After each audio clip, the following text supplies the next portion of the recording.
Ito bro, kalupihan din yan. Ayan o. Kalupihan na pag ganyan mo para siyang paa ng higanti. Ganyan. Pag ganyan naman para siyang ulo ng elepante. Ito yung mata, tinga. Ito yung ano niya, siyang elepante. Pag ganito mo, kalupihan yan. Ayan siya o, kalupihan. Pag ganito, punta dito, ayan, paikot hanggang dito. Nakaiba tong mutya na to.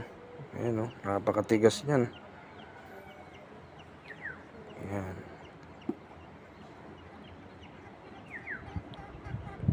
Napakaganda nito bro, kung nakita mo ito sa personal.